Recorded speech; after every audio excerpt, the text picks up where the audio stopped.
Whenever you guys hear me talk about blaming appropriately, we're blamed. Welcome to Politics Done Right. I am your host, Egberto Willies. This is a progressive program that will take the mystery out of politics. This is the program that will encourage you to make sure government becomes we the people. Whether you are liberal, progressive, conservative, or otherwise, you get to air your point of view. We are an independent media outlet that, unlike mainstream media beholden to corporations, we only owe allegiance to you. Remember, you can also send me a tweet at EGBERTOWILLIES. That is at Egberto Willies. Let us engage. It is Politics Done Right.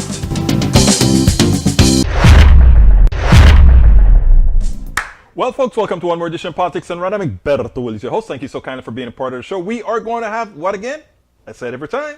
We're going to have a great show for you today. Anyhow, we are going to talk to Diane Archer today, who is the president of Just Care. I mean, it's a very important organization working with Medicare. Folks, Medicare don't, in as much as we have El Señor Biden, who is president now, they are still trying to privatize your Medicare. They started with something called DCEs, direct something entities, direct channel entities or something like that, and now they changed the name. They called it ACO Reach, but it's the same damn thing with some very minor changes. But ultimately speaking, the idea is once again to bring the inefficiency of the private sector, that which rips off all of your money in healthcare, bring that right back to Medicare. We've got to fight this. And this young lady who we had on today, or we're going to have on today, is going to point that out. I see Mr. Michael Rodnin does not have the features for us today. Wow, we don't have El Señor Rodnin with his preamble, but I have a whole lot of preambles to talk about. He says, listening away from Twitch for a while, will step out when I gotta go. I hear you, my friend. Melanie Keelan, how are you doing, my friend? Hey all, she says. Hey all. And of course we have Bridge MCP. Bridge, how you doing, our beautiful lady? Bridge MCP is here with us today. Thank you so kindly for being here, Bridge. We also have Alistair Waters. Alistair, how you doing this afternoon? Great to see you guys. Where are all the peeps? It's Monday. I know it's Monday, but you are kind of late on. I'm looking at my feed on Facebook, Twitch, Twitter. It's kind of low on all of them. Anyhow, let's see. If you're here, though, give me that thumbs up. Alistair Waters, how are you doing, my friend? And Peggy Lopez, hi all. At 80, the medical establishment pushing hard for me to go private with my Medicare. Not going there. They want you to use Medicare Advantage. Do not do it. Medicare Advantage, I personally consider it a fraud. I think if you take a look at Medicaid Advantage, remember folks, Medicaid Advantage says, we give you a fixed amount, whether it's too much or too little, go take care of those old people. And if you don't have enough money, well, but you know what they do? They minimize their costs, their charges. Folks, don't fall for it. Never go into a DCE, never go into Medicare Advantage. Stick with Medicare and buy the supplemental. You must do that. If you're already in Medicaid Advantage and you're fairly healthy, get out. Get out, and it's going to be a bit more expensive with that supplemental. But you know what? If you get sick when you have Medicaid Advantage, forget it. They are going to price you out or try to kick you out. And remember when they do that, you no longer can get the supplemental for Medicaid Advantage in a good at an effective price. Do not get Medicaid Advantage. I brought on Tom Hartman a few months ago, who wrote the book and says no to Medicaid Advantage.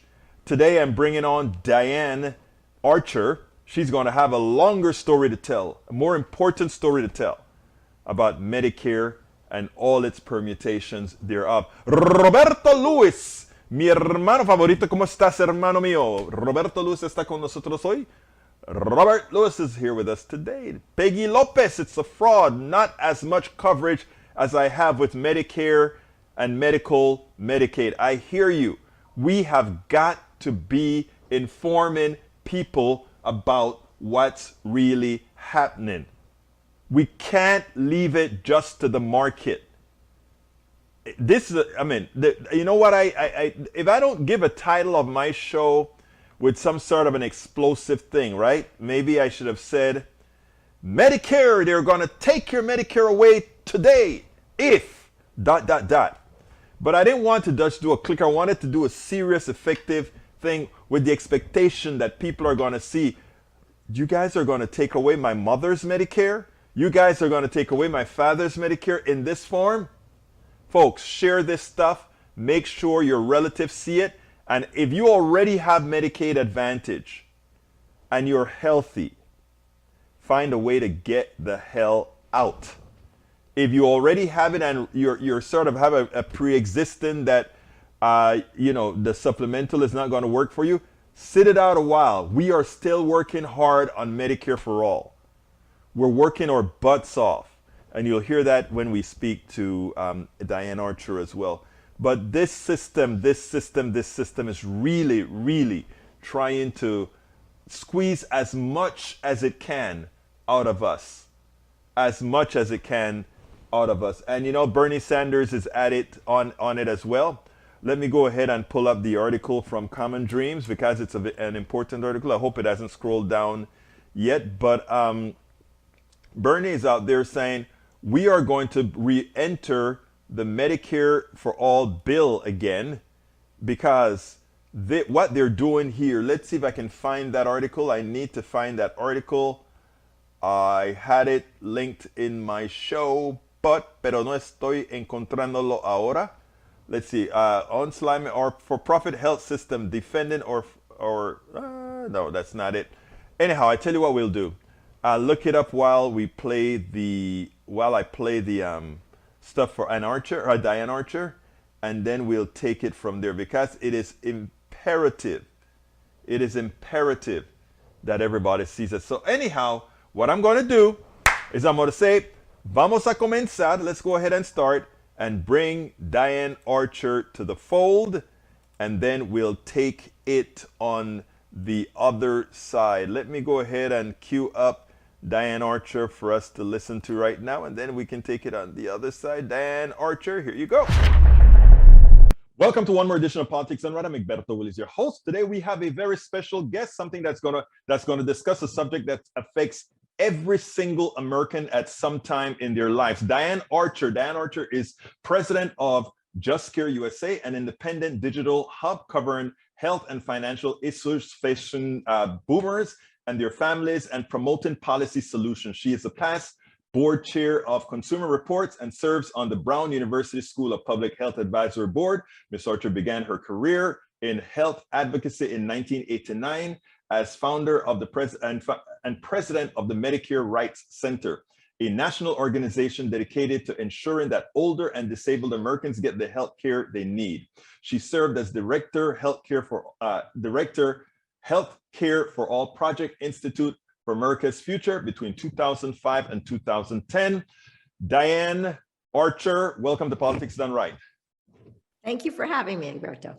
Well, let me tell you, first of all, I'm excited to talk to you, mostly because our healthcare system is in shambles, has been in shambles for a long time. And one of the issues is that it flies under the radar and we don't discuss the issues that we really need to discuss. I contacted you about talking about this thing called DCEs, first of all. Not that that is the only subject, but I wanted to talk about DCEs because a lot of people don't understand the dangers of it. But before I get started, I want to ask you to tell us in your own words, what is the state of healthcare in our country today?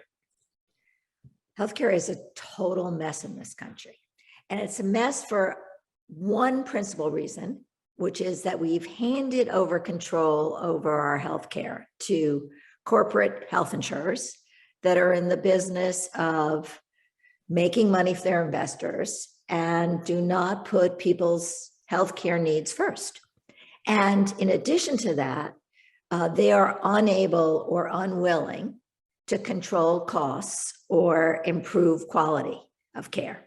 So we're literally giving them control over an area where they can't serve as a good middleman. They're not even like a Walmart, right? Which is there to be in the middle to get you the lowest prices and the best value.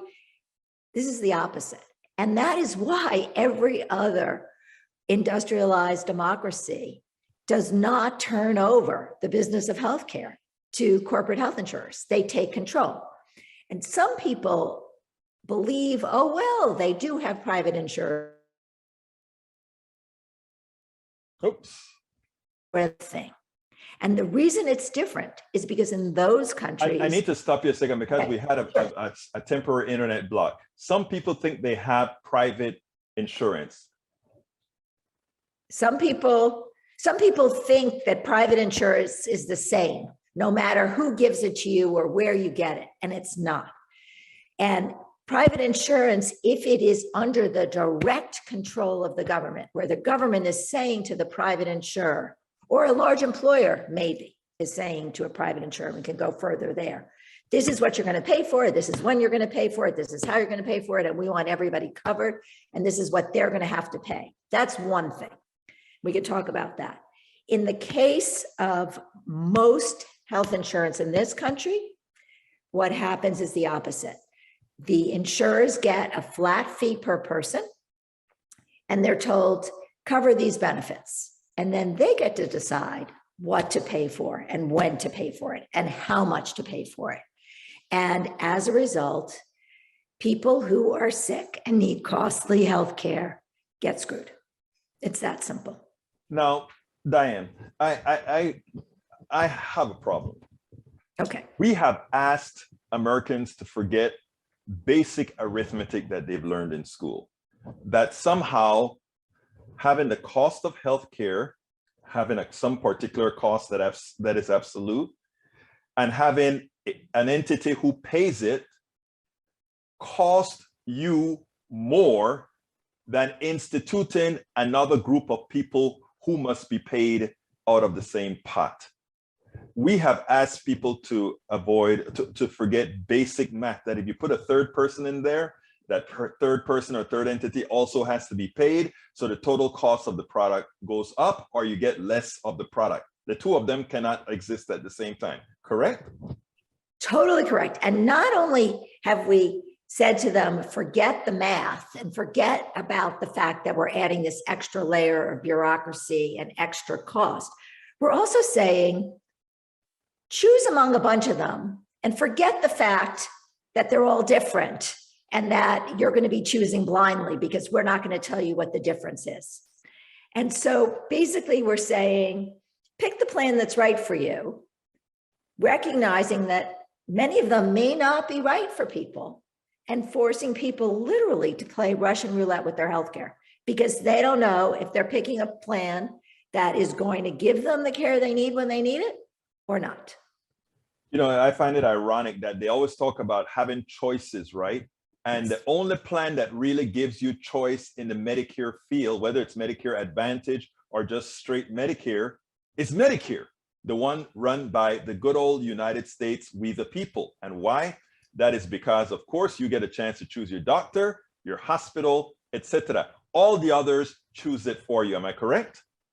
You just nailed it. In fact, the way to think about it, I think, is if you go the traditional Medicare route, you get care customized to your needs and wants, right? You get to pick your doctors, you get to pick your hospitals, they get to decide the care you get.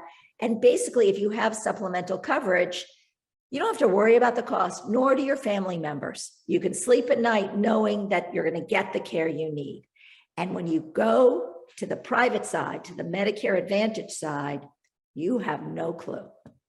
I think, Diane, why we need people like you, why we need your organization and your organization to be funded is that this is not a message that enough Americans are hearing. So the Medicare Advantage folks are coming out with, we'll buy you a membership to a club. We'll give you a free meal. Come sign up. But what you're signing up for is to be screwed down the road. I've heard a comment about a young man who had testicular cancer, and he was in Medicare Advantage, and they didn't have a particular doctor to take care of him, so they had to ship him somewhere else. So he said, no, I'm going to go back to Medicare, regular Medicare. And he found out the hard way that if you take Medicare Advantage, it's difficult as hell to get back into Medicare, because that supplemental you're talking about at that point is no longer they don't have to take you as they do when you initially sign up. Would you like to expand on that for me? I think that's an excellent point that is lost on a lot of people. So people sign up for Medicare Advantage largely because they want to save money on the Medicare supplemental insurance that you do need when you're in traditional Medicare. The big problem with traditional Medicare is that there is no cap on out-of-pocket costs. But the good news is when you buy the supplemental coverage, not only do you have to not worry about a cap, but virtually all your costs are covered. So again, you don't have to think about copays and deductibles for the most part. Everything is covered. When you're in Medicare Advantage, it's just the opposite. There's a cap, but it's as high as $7,550 in a year, which is 3 times the cost of the supplemental insurance. So every time you need care, you have to stop and ask yourself, do I want to spend that $500, $50? How much is it going to be? I don't even know how much it is. I don't know if I can afford it. Maybe I'll go without my care, right? Do I want to get into medical debt? Am I going to assume debt? So you're constantly in this position of having to make a decision between your healthcare or your loved one's healthcare and your rent or your mortgage or your dinner. I mean, it is a terrible position to put people in. And what about switching between Medicare Advantage back into Medicare? What are the caveats? And then what happens is exactly. So then you're stuck and you think, oh my gosh, I've just been diagnosed with cancer. I'm not going to be able to pay $7,550. I really want to switch back into traditional Medicare. But whoa, I can't get that supplemental insurance to fill the gaps in traditional Medicare. Medicare tends to pay 80% of the cost, and then you're required to pay 20% of the doctor's cost unless you have supplemental coverage. But insurers are not required to sell you that insurance except in rare situations when you first become eligible for Medicare, and then if you move to another community. There are some exceptions, but as a general rule, you can't move unless you have Medicaid, which is supplemental insurance you can get if your income is low, or you can get it through your employer. But as a general rule, you're stuck. You're locked into Medicare Advantage. And even find a Medicare supplemental insurer that will insure you, odds are that they're going to be able to charge you so much that you're not going to be able to afford the cost. So here you are now stuck in Medicare Advantage, as you've just said, locked in. You can't go to the Center of Excellence, to the MD Anderson or to the Sloan Kettering that you want to go to. You can't move in with a family member out of your community because your care isn't covered out of your community, but you need that family member to take care of you, so you need to move. And you are just in the hands of this corporate insurer whose priority is a return on investments to shareholders. And what I'd like to say, Roberto, let me just say one more thing. It's worse than anybody can really imagine, because if you and I decided we were going to have the best Medicare Advantage program in America, one that said, we want you if you have cancer, we want you if you have heart disease, we're going to do everything we can to get you the best possible care. We're going to have the biggest network, like traditional Medicare. We'd be out of business before we opened our doors, because the way that the government pays us, they pay us a flat fee per person, regardless if that person needs a lot of care or a little care. And so if you're a for-profit entity, you're focused on getting the healthy people in and the sick people out. And if we were focused on getting the sick people in, we wouldn't be paid enough money to take care of them. and we'd be out of business before we opened our doors. So the way the government pays these plans, by paying them a flat fee, just incentivizes them to deter people who are sick from joining and to encourage people who become sick, who are their members, to leave. And that's unfortunately just the way it's set up, and it should not be set up that way. And now we can get to direct contracting because it is set up exactly the same way. Should we move Talk on? to me about I think that's a segue that I wanted, because that is one of the reasons I contacted you is that DCE, everybody has been complaining about it, and I think the Biden administration, who we expected to do something positive, meaning get rid of them and really be pushing Medicare, the standard Medicare, has created something called ACO REACH. Why don't you kind of talk to us about this? Okay, so these are just names, but the short of it is, back in 2020, the Trump administration came up with a plan. And the plan was, let's privatize all of Medicare. Let's turn all of Medicare into Medicare Advantage and take away people's choice of getting their care administered directly through the federal government. And so they launched this plan, and then the Biden administration took over, and it was still in place. And what has happened since is that very recently, the Centers for Medicare and Medicaid Services, which oversee Medicare, decided they were going to rename that program REACH and basically continue it as designed by the Trump administration.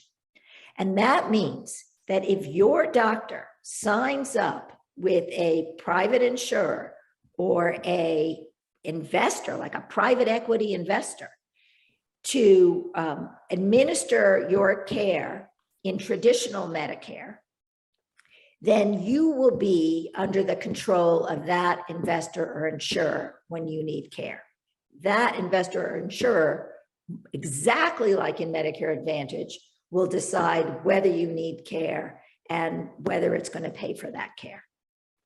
Interesting. People say, well, you can always object or whatever. Generally, after you're dead by the time the objection or the arbitration or whatever is taken care of. You put an interesting thing that you sent to me that I think is very important. You said, changes do not worry Wall Street. Investment analyst Spencer Pearlman, the day after the announcement of REACH, which was supposed to make things better, says, the reforms are one part of a public relations exercise and one part modest revision that should not tangibly impact the for-profit entities currently participating in the model being the DCEs, which is the direct contracting model. Tell us how evil that direct contracting model is, Diane. It's really bad in a few significant ways. Number one, if your doctor is part of one of these direct contracting entities in traditional Medicare, you may not even know it. And you will be automatically assigned to that direct contracting entity against your will. Yes, you're supposed to get a piece of paper in the mail, but as far as I understand it, people with Medicare get hundreds of pages of mail every month because everybody's trying to sell them something. And so most likely you're not going to read the piece of paper. And if you do, I can tell you, I've seen a couple of them. They are impossible to understand.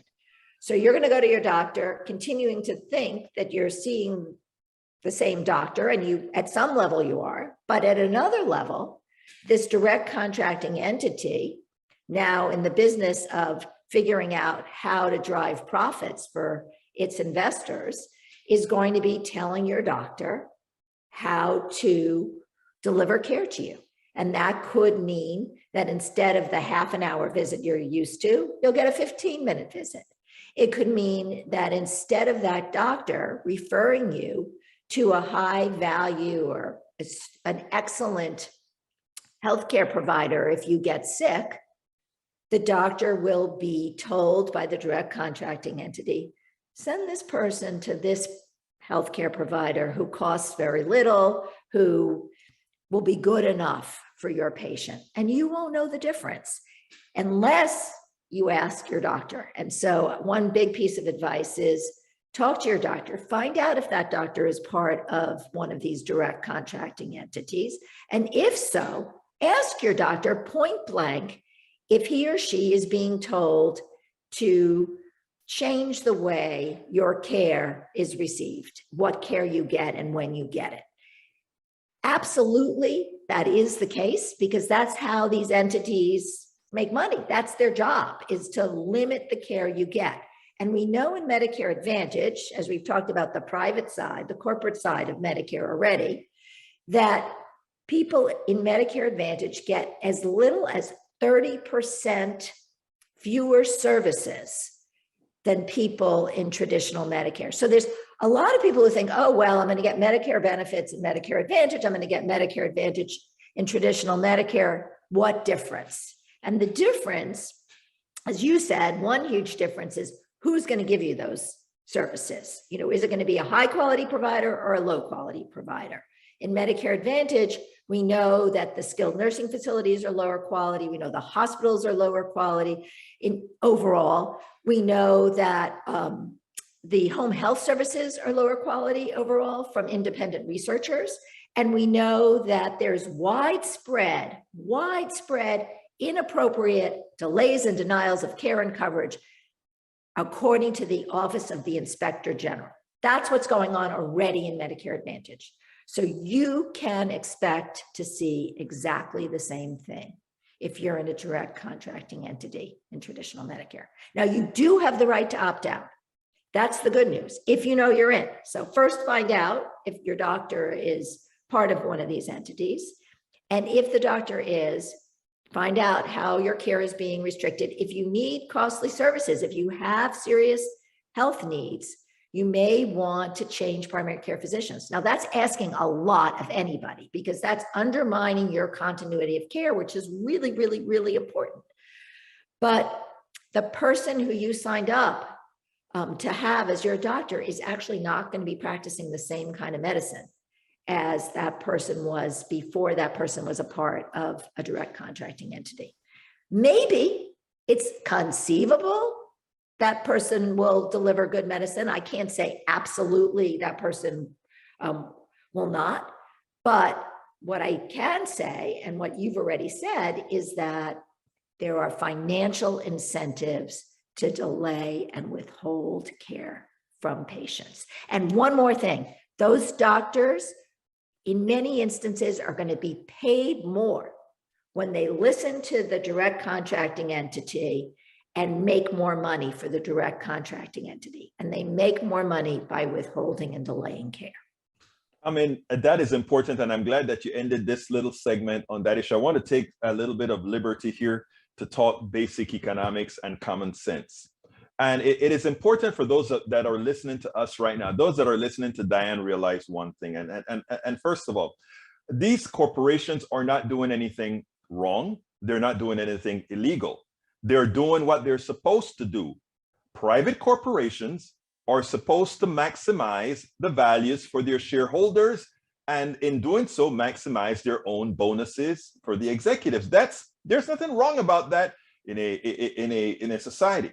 However, when you have that, you have to determine if you want your health care under that domain. You have to determine if you want your Social Security, you want your Medicare under that, where that corporate executive must decide, should I care for her cancer, or should I care more about what my bottom line is going to be to buy my Ferrari? And I'm not kidding around that. We have to understand these are basic value judgments that we must have here. And corporations have no value judgment by design. It's inherent into the economic system. You cannot follow the rules of the economic system and care about anything other than maximizing values.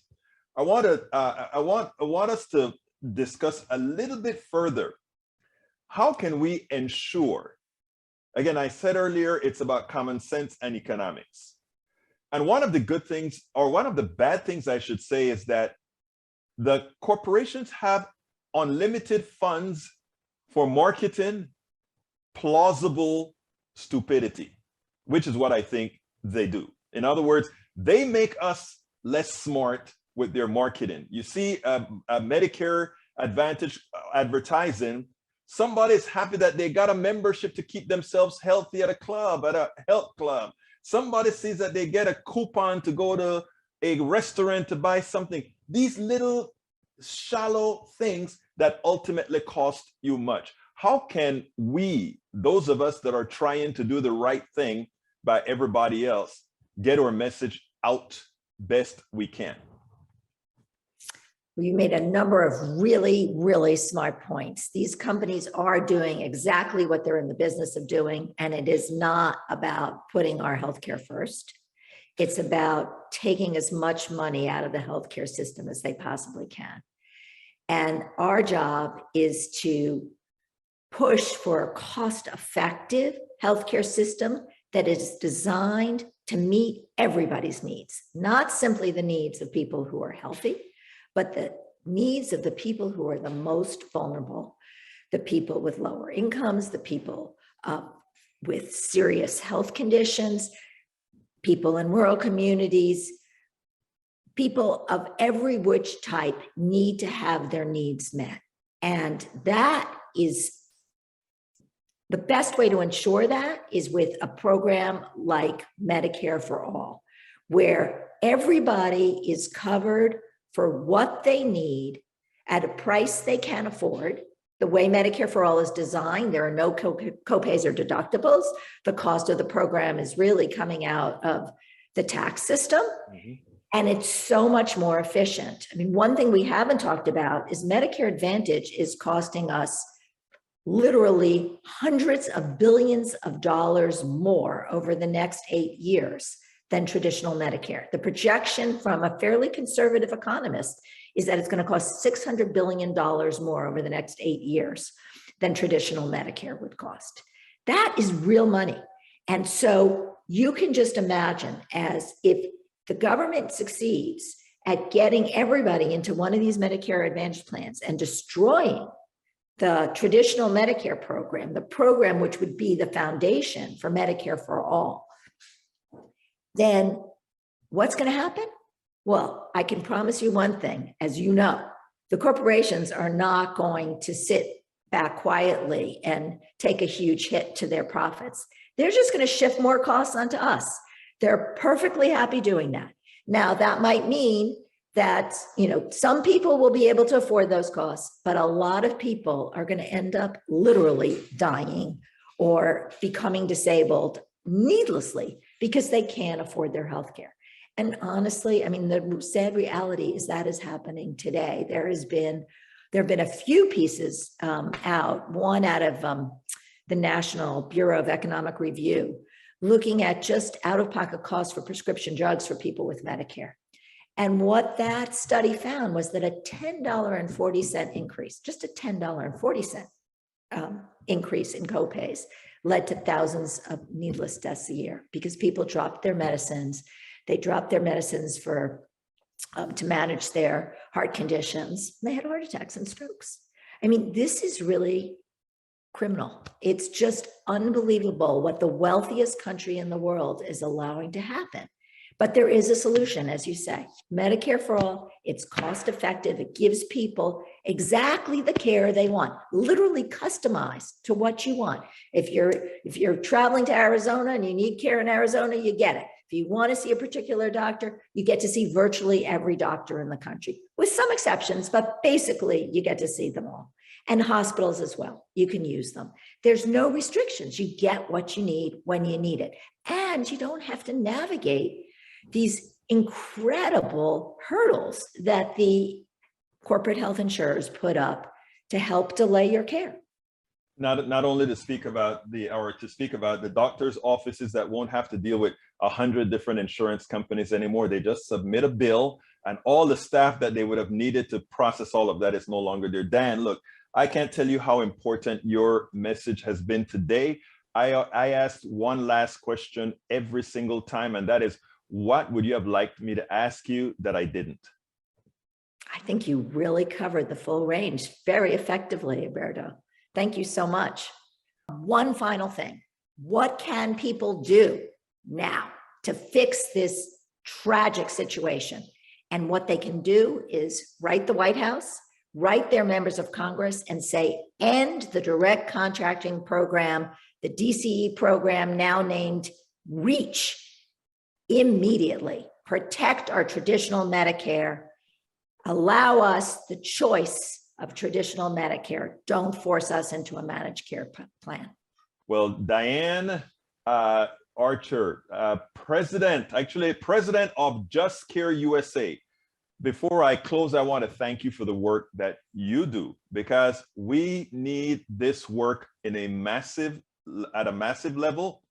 And anything that Politics Done Right or any other entity you need to get this job done, let's get this job done, because your work is invaluable. Thank you so kindly for having been on Politics Done Right. Thank you. It's been a total pleasure, Alberto.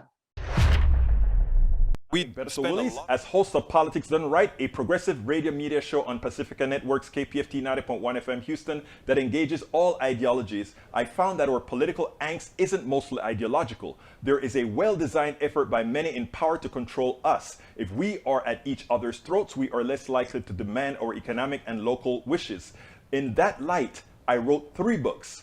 I wrote the first one titled, As I See It, Class Warfare, the Only Resort to Right-Wing Doom, to describe the entire economy in a manner we can all understand. It highlights why it was designed to pilfer most as it empowers a few, the chosen. The second book, titled, It's Worth It, How to Talk to Your Right-Wing Relatives, Friends, and Neighbors, take it to the next level. After understanding how the system pilfers, it is incumbent that we can speak to our peers to empower a change. The third book, How to Make America Utopia, Take Away the Economy from Those Who Rigged It, gives us a place to land. After learning about our economy that is dysfunctional for most and learning how to engage the other side, we point out what would make an economy that works for all. Each book stands on its own, but together they provide the full picture. Please consider getting one or more. You will undoubtedly learn, be entertained, and help us continue the mission with our blogs, articles, videos, and books.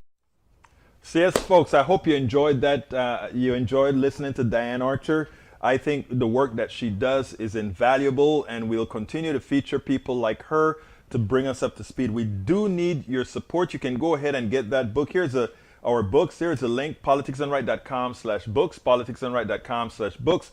But you know what? We need every part of support that you can provide to us. So please, if you are on YouTube right now, please click that join button. Please become a part of our PDR posse today.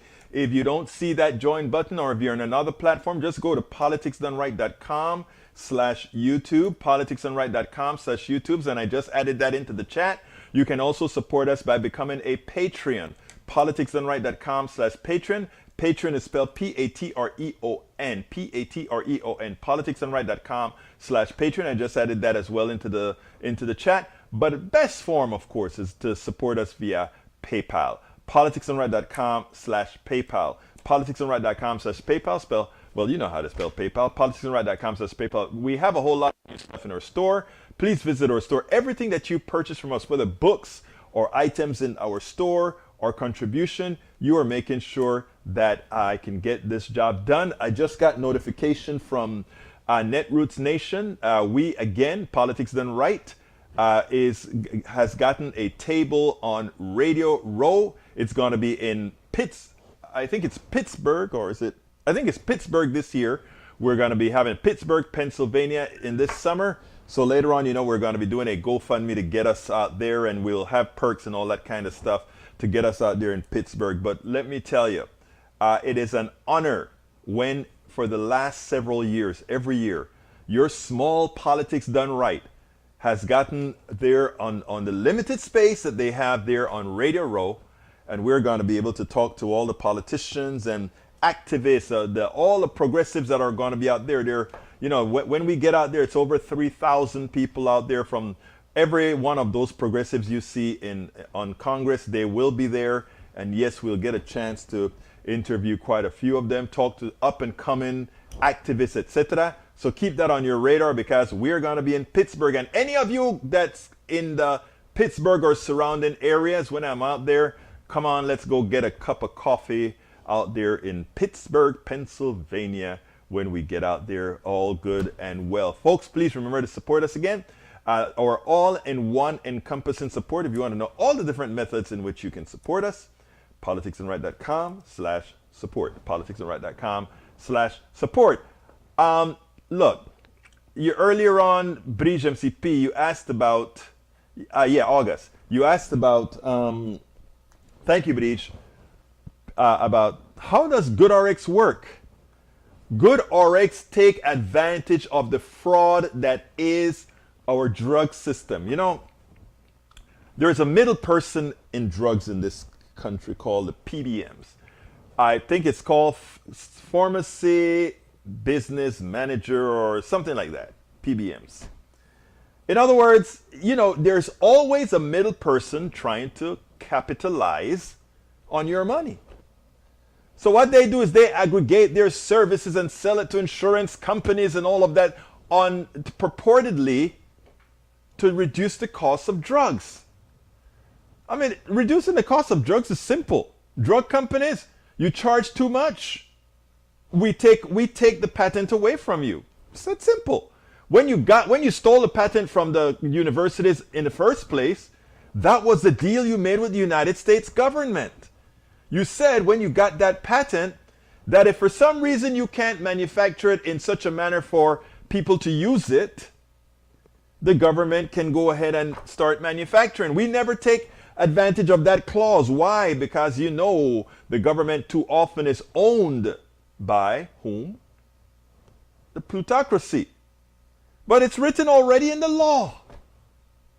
Let's see. Bridge MCP, or rather, Peggy Lopez says, I drink my coffee out of our mug when I watch Egberto. I am so touched in the heart. Thank you so kindly for drinking with my mug, Peggy Lopez. And it was designed again by Bridge MCP. Thank you. Anyhow, so yeah, the PBMs are nothing more than another middle person skimming some more dollars out of your pocket. I mean, we have all these capitalist skimmers. And then we have the apologists for them, always trying to give a reason why we need to keep all these functions in the private sector. They are defending being ripped off.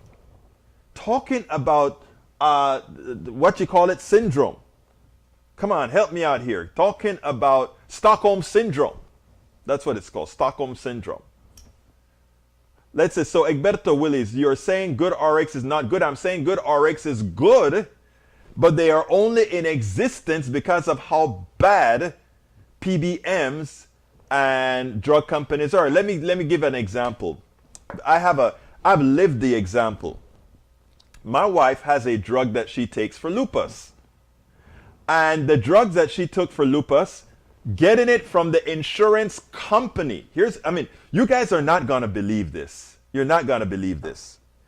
A 90-day supply of this drug from her insurance company. In other words, after the insurance company pays their part for 90 days, was over $1,000. Now, that's ridiculous. This is a pill that's been out for a long time. It's been out for years, for decades. But they want $1,000 for that pill. The insurance company also told them that if you're in this insurance company, all your drugs that's prescribed needs to go through us. My wife said, to hell with that.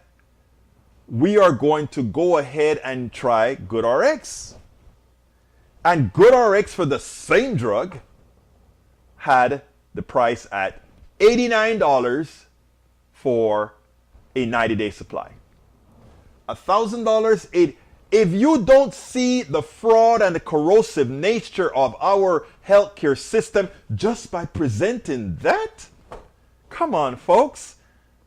If you believe that we have a real healthcare system, you have allowed yourself to be snowed, paid for by the drug companies, the pharmaceutical companies, the plutocracy. That is my lived experience. My blood pressure pill, $4. So what I'm trying to tell you folks is this. When you hear these people talking about how bad the system is going to be if we go to Medicare for all and not having choices, they are lying to you. Medicare Advantage takes away your choices. Medicaid Advantage, they tell you what doctor you can see. They tell you what medication you can have within their framework so that it doesn't break their bank. Medicare, the real Medicare, along with the supplemental, costs you nothing but the supplemental, and you get coverage for whomever. If you got to go to Kettering, you can go to Kettering. If you need to go to the Houston Medical Center, you can. You get Medicare Advantage, good luck. People, they're ripping us off left and right so that a few can make a few dollars. Please don't fall for it. I have one other piece here that I want to play for you because we have, and I have just enough time to play it. So let's go ahead and do it and we'll take it on the other side.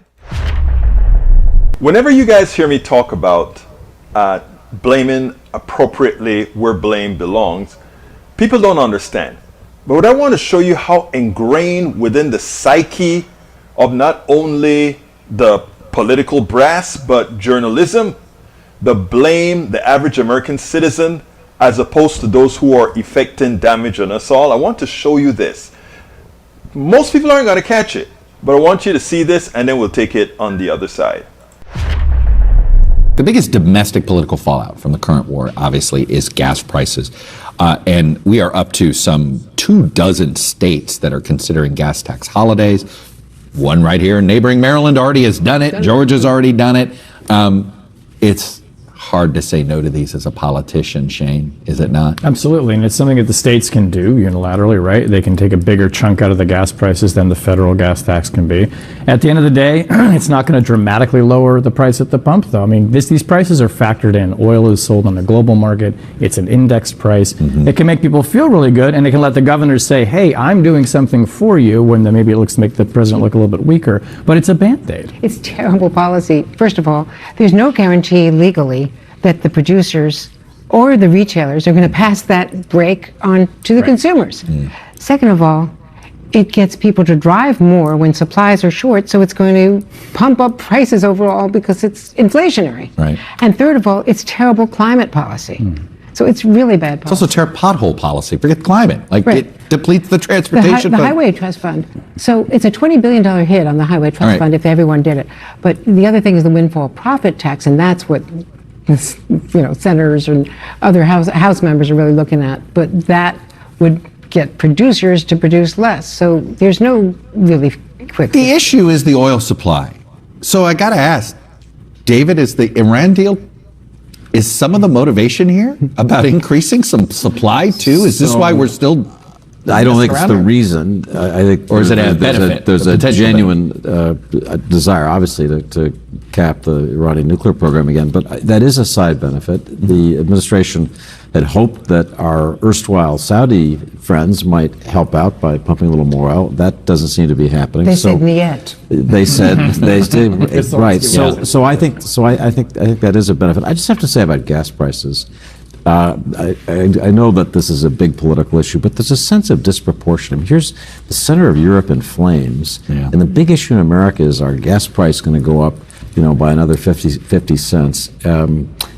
People ought to just, part of being a superpower is sucking it up and getting through But political this. leaders have to then make that case, though, right? I'm not like, I don't disagree. You've got to say that, and we kind of say, hey, that's going to take some sacrifice.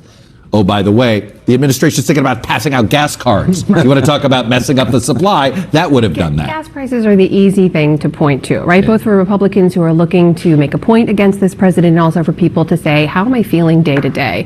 Inflation, more largely, is the bigger issue. I hope you realize that. Listen to what he said. The Ukrainians are going through hell. All Americans are going to have to do is pay 50 cents or so more in taxes. You Americans are such obnoxious, spoiled characters. Hey, look, let me tell you something, okay? Yeah, it's only 50 cents or more, so by the end of the day, $1 something, $2 more for gasoline. But here is the thing that I don't see any of them talking about or blaming or characterizing the way they should. Check this out. They first say, oh, Americans should suck it up 50 cents. Why not say, these guys are gouging you because by charging you more for this gas price in these difficult times, they're making profits and they're doing it on your back. It's costing them nothing more to do it to make that extra profit that they're making. That's numero uno. But you know what was even worse? We hear Andrea talk about the windfall profit tax. It would be great to have a windfall profit tax on all the excess profits these guys are making and then throw it right into green energy, making sure we have windmills and back in store so that when the wind is not blowing and the sun is not shining, it's backed up that we can use that energy throughout the day. All of that is investments we could get from a windfall profit tax from these guys stealing raw from us, right? But they don't say that. They just say, well, you know, if we put on the windfall profit tax for those excess profits, what they're going to do is reduce supply. Do you see what's going on here? They are putting our well-being in the hands of private corporations who want to make a profit on our backs at all cost. Think about that. Everybody always say, government do this or government do that or government has the boot on your neck. It's never government with the boot on your neck. It is always the corporate structure with the boot on your neck. They're the ones who they're the ones who will bribe. They're the ones who will hold you hostage. You don't pay me for this gas at the inflated price that I want, I'm going to make you suffer. So, you know, a week ago when I came out and I really castigated the oil companies and I said it is time that if these guys don't behave to nationalize the oil companies because everyone needs oil, it is for benefits. We don't complain about our water system being nationalized. Of course, they're trying to privatize it now as well. But we all love the idea of the consistency of having fresh water in this country through the pipes, fresh water. Because the government is going to be there to ensure you have fresh water to drink. Let's not talk about the part with lead and that sort of stuff. That's another issue altogether. But we know we're going to get fresh water. So why not do the same thing for us for another substance that is very necessary for us, for gasoline, for oil? Nationalize the oil companies, given that they've proven that their sole purpose is to make monies on your back. Their sole purpose is to take advantage of you during wars and all these other issues. Think about this, people. Listen to this discussion that we just listened to. They are scared to have a windfall profit tax that can leverage green energy. Why again? Because they will hold us hostage by reducing supply even further. And you Americans are so obnoxious. You're complaining about 50 cents more on the gasoline while those people in Ukraine are going through a war. Oh, so petty of you guys. Not one peep to say that these corporations are what these corporations are. Evil entities that are there to profit on your backs and on everything that is happening to you right now. Until we get it, until we understand what's happening, until we stop buying the BS pretty ads that they put out. You know, they want to sell you a drug that could even harm you. And they put nice butterflies and flowers and people dancing. Oh, I can get rid of my whatever I have, you know, and beautiful stuff to buy it. They hook you in and then they sucker you into paying a whole lot more than it's worth. Look, we are going to, at some point in our lives, take over and make government be really what government is supposed to be. We, the people. And stop allowing others to make you feel that if you believe you want to have a functioning government, that somehow you're some communist or some crazy socialist. That's how they allow you to make the corporation your master. That is how they keep you as a antiseptic slave at best or an indentured servant at worst. Remember that. Don't sit back ever and think they care anything about you, because they don't. It's not by design they don't. But you know what is interesting? By design, government do, right? If you have the government really of and by the people, it does.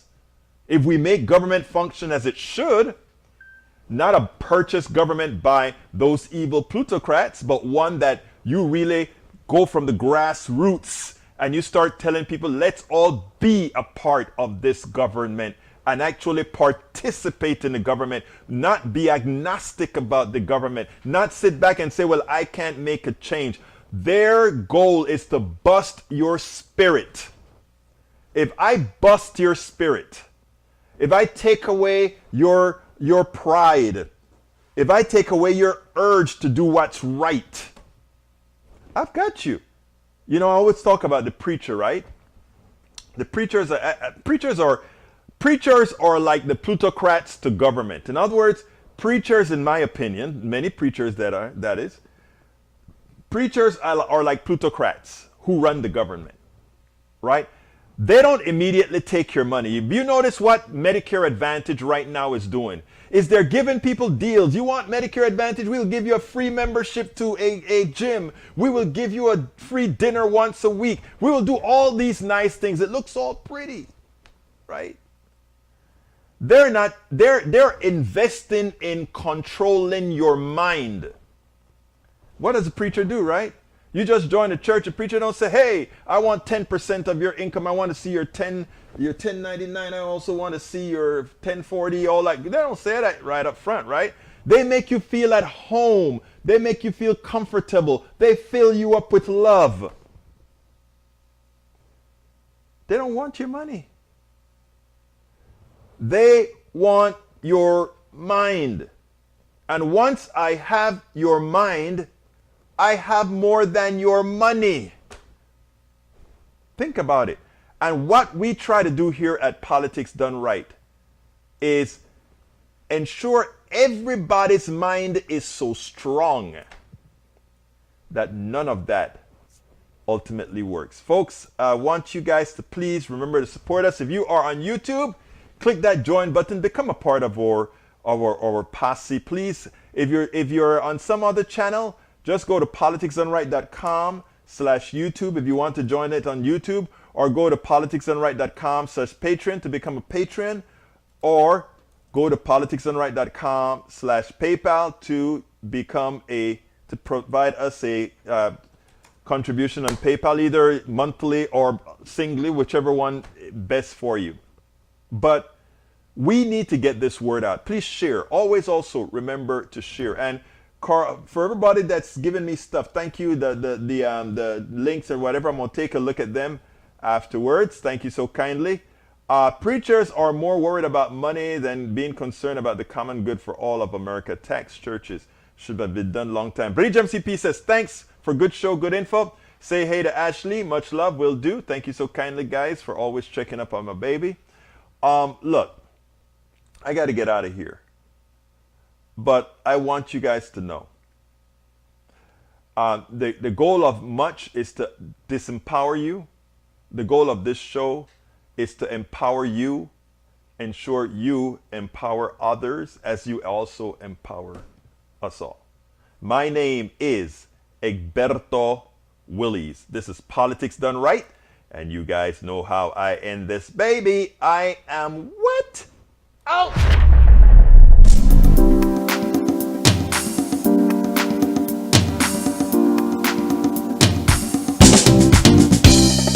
Welcome to Politics Done Right. I am your host, Egberto Willies. This is a progressive program that will take the mystery out of politics. This is the program that will encourage you to make sure government becomes we the people. Whether you are liberal, progressive, conservative, or otherwise, you get to air your point of view. We are an independent media outlet that, unlike mainstream media beholden to corporations, we only owe allegiance to you. Remember, you can also send me a tweet at EGBERTOWILLIES. That is at Egberto Willies. Let us engage. It is Politics Done Right.